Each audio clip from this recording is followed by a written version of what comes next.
बरोबर आहे.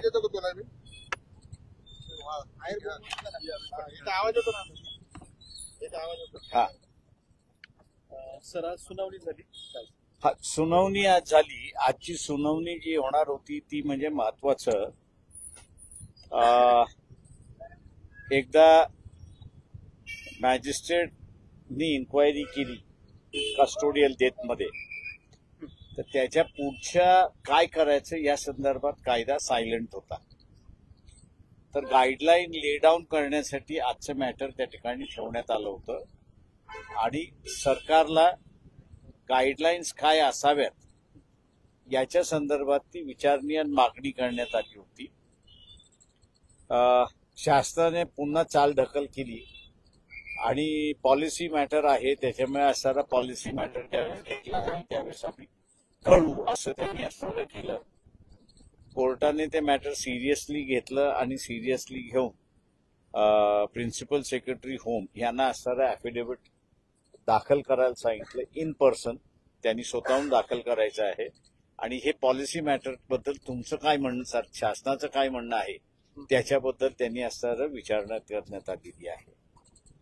इन्क्वायरीच्या संदर्भातलं जे आहे ते सरकारच्या वतीने इन्क्वायरीच्या संदर्भातला एक रिपोर्ट कोर्टाला त्या ठिकाणी सादर करण्यात आलेला आहे.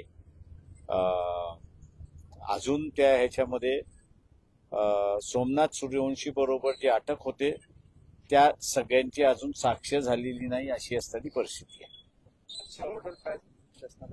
ते शासनाची आजची ऑर्डर जी झाली ती की प्रिन्सिपल सेक्रेटरी होम यांनी ॲफिडेव्हिट दाखल करायचं की हे पॉलिसी मॅटर जे आहे हे तुम्ही कधी दाखल करताय आणि 3 ऑक्टोबरपर्यंत त्यांना दाखल करायला सांगितलंय आणि 10 ऑक्टोबरला ही मॅटर पुन्हा 2:30 वाजता हिअरिंगसाठी ठेवण्यात आली.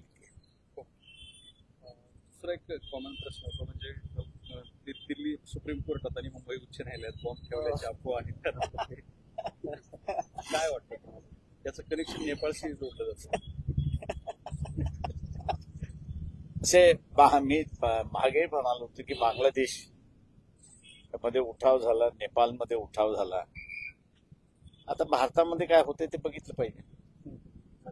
पण ही सुप्रीम कोर्टातच बॉम्ब ठेवल्याची अफवा आणि त्यानंतर सुप्रीमला हायकोर्टात ठेवण्याची बॉम्ब होती. दिल्लीमध्ये हायकोर्टाची होती. ओके, हा सुप्रीम कोर्टात नाही, हायकोर्टात होती.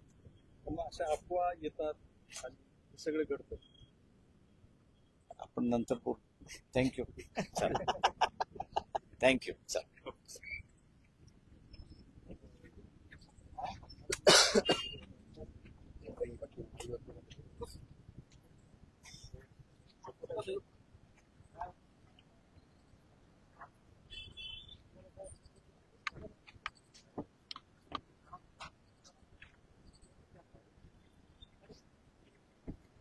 Yeah.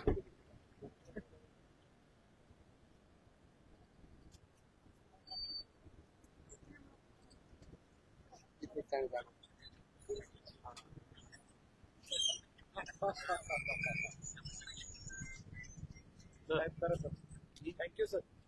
खूप करायचं आणि रवीला देऊन टाक वाईट पण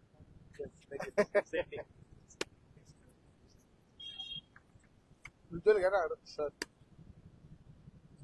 आईची बाईक पण करायचं.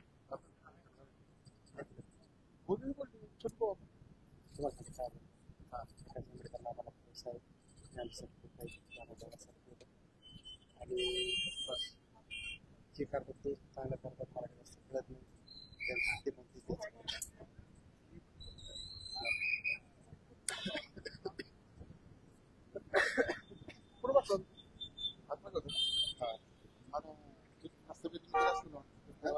नसता असतो टाकलं असतं. मी तुम्हाला काय टाकलं जातो मी आणि मग मावळ जाता सर. हो जाता सर. संतोष वाईट माणूस